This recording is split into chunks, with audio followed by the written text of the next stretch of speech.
সামান্য মুরগির মাংস আর সবজি দিয়ে দারুণ মজার একটা কাটলেটের রেসিপি আজকে আপনাদের সাথে শেয়ার করব।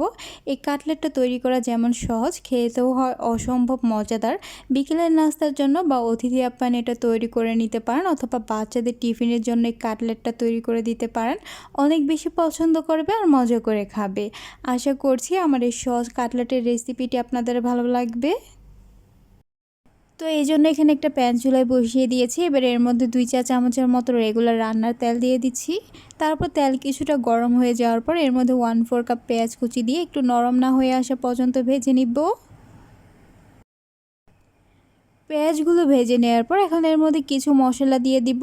প্রথমে দিয়ে দিচ্ছি 1 চা চামচ আদা রসুনের পেস্ট, দিচ্ছি 1/2 চা চামচ মরিচের গুঁড়া, 1/4 চা চামচ হলুদের গুঁড়া, দিচ্ছি 1/4 চা চামচ গরম মশলা। এবারে সবগুলো মশলা একসাথে ভালোভাবে মিশিয়ে কিছুক্ষণ কষিয়ে নিব, আদা রসুনের কাঁচা গন্ধটা চলে না যাওয়া পর্যন্ত। মশলাগুলো কষিয়ে নেওয়ার পর এখন এর মধ্যে 1/2 কাপ চিকেনের কিমা দিয়ে মশলাগুলোর সাথে ভালোভাবে মিশিয়ে নিব। আমি এখানে চিকেনের কিমাটা দিয়েছি, আপনারা চাইলে মুরগির মাংস ছোট ছোট পিস করে কেটে দিতে পারেন। এখন এর মধ্যে 1/4 কাপ গাজর কুচি দিয়ে দিচ্ছি 1/4 কাপ ক্যাপসিকাম কুচি, আর 1/4 কাপ পেঁয়াজের কলি, দিচ্ছি 2টা কাঁচামরিচ কুচি, আর দিচ্ছি স্বাদ মতো লবণ, 1/2 চা চামচ ভাজা জিরার গুঁড়া। এবারে সবগুলো উপকরণ একসাথে ভালোভাবে মিশিয়ে গাজরটা সিদ্ধ না হয়ে আসা পর্যন্ত কিছুক্ষণ রান্না করে নিব। আর এখানে যেহেতু চিকেনের কিমাটা দিয়েছি তাই এটা রান্না হতে খুব বেশি সময় লাগবে না, অল্প সময় রান্না করে নেওয়া যাবে। এবারে চিকেনের পোরটা চুলা থেকে নামানোর আগে কিছু পরিমাণ ধনিয়া পাতা কুচি দিয়ে আরও একবার ভালোভাবে মিশিয়ে নিলে এই পোরটা পুরোপুরি রেডি। এখন এটাকে চুলা থেকে নামিয়ে একটা সাইডে রেখে দিব ঠান্ডা হওয়ার জন্য। তো চিকেনের পোরটা ঠান্ডা হয়ে যাওয়ার পর এবার এর মধ্যে আগে থেকে সিদ্ধ করে রাখা একটা আলু গ্রেটার দিয়ে গ্রেট করে দিয়ে দিচ্ছি।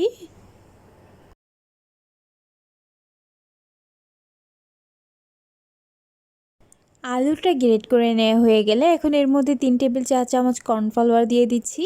আপনারা চাইলে এখানে কর্নফ্লাওয়ার পরিবর্তে ময়দা বা চালের গুঁড়ো অ্যাড করতে পারবেন।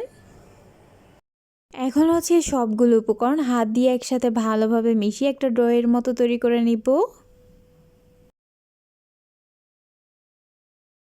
তো ডোটা তৈরি করে নেওয়া হয়ে গেলে এরপর হাতটা ক্লিন করে 2 হাতে তালুতে আমি সামান্য তেল লাগিয়ে নিয়েছি।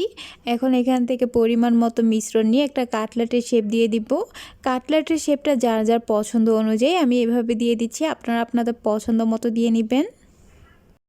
তো এই তো আমি এমন একটা কাটলেটের শেপ তৈরি করে নিয়েছি, আর একইভাবে সবগুলো তৈরি করে নেওয়া হয়ে গেলে এবার এগুলোকে একটা সাইডে রেখে দিচ্ছি।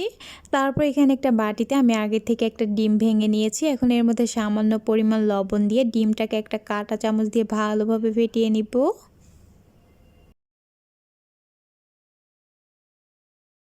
তো ডিমটা ফেটিয়ে নেওয়ার পর এখন এই ডিমের মিশ্রণের মধ্যে একটা কাটলেটের শেপ দিয়ে ভালোভাবে ডিমের মিশ্রণটাকে এর মধ্যে লাগিয়ে নিব। তারপরে এটাকে এখান থেকে উঠিয়ে নিয়ে শ্যামের মধ্যে এভাবে করে কুট করে নিব।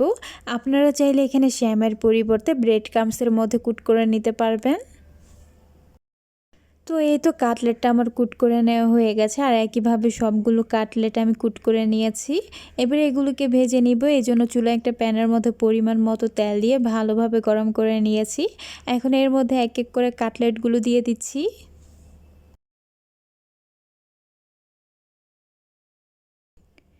তো সবগুলো কাটলেট দিয়ে দেওয়ার পর এবার হচ্ছে এগুলোকে চুলার আঁচ মিডিয়ামে রেখে কিছুক্ষণ পর পর এপাশ ওপাশ করে গোল্ডেন ব্রাউন কালার করে ভেজে তেল থেকে উঠিয়ে নিব। মাশাআল্লাহ, দেখতেই পাচ্ছেন কাটলেটগুলো দেখতে কতটা সুন্দর হয়েছে, খেতেও কিন্তু হয়েছে ভীষণ মজার। বিকেলের নাস্তায় বা অতিথি আপ্যায়নে এটা তৈরি করে নিতে পারেন, অথবা চাইলে বাচ্চাদের টিফিনও তৈরি করে দিতে পারেন। অনেক বেশি পছন্দ করবে আর মজা করে খাবে। আশা করছি আমার এই সহজ রেসিপিটি আপনাদের ভালো লেগেছে। ভালো লাগলে পেজটা ফলো করার অনুরোধ রইল, তার সাথে চ্যানেলটা সাবস্ক্রাইব করার।